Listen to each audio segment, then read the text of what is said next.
De 10 à 20 nouvelles infections par jour à la mi-juin, la Serbie enregistre désormais jusqu'à 400 cas par jour.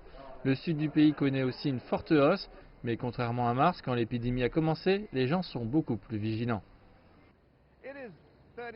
Il fait actuellement 36 degrés à Nice, la chaleur est presque insupportable, mais la peur d'attraper le virus est beaucoup plus grande que la peur de souffrir des conditions météorologiques extrêmes. C'est pourquoi beaucoup de gens préfèrent porter des masques plutôt que de risquer d'être infectés. Les experts locaux ne savent pas s'il s'agit du deuxième pic de la première vague ou le début d'une deuxième vague de l'épidémie, mais ils ne doutent pas que la situation est assez différente. Plus de jeunes sont infectés dans ce deuxième pic. Leur maladie est beaucoup plus grave qu'auparavant. Au départ, on croyait que les jeunes étaient protégés contre le pire de cette maladie. Nous avions accordé plus d'attention aux personnes âgées pendant le premier pic. Mais aujourd'hui, nous nous trouvons dans une situation où 60 à 70% des personnes infectées ont entre 25 et 60 ans.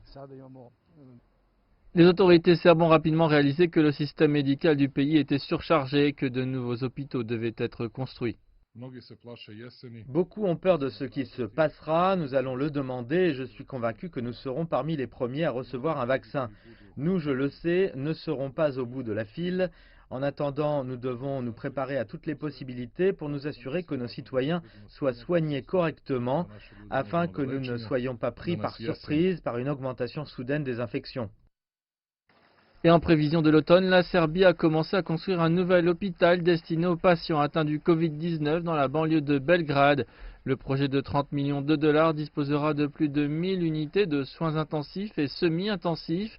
Et l'hôpital prévoit d'être prêt pour prendre des patients dans 4 mois, juste à temps pour tout ce que l'automne pourrait apporter.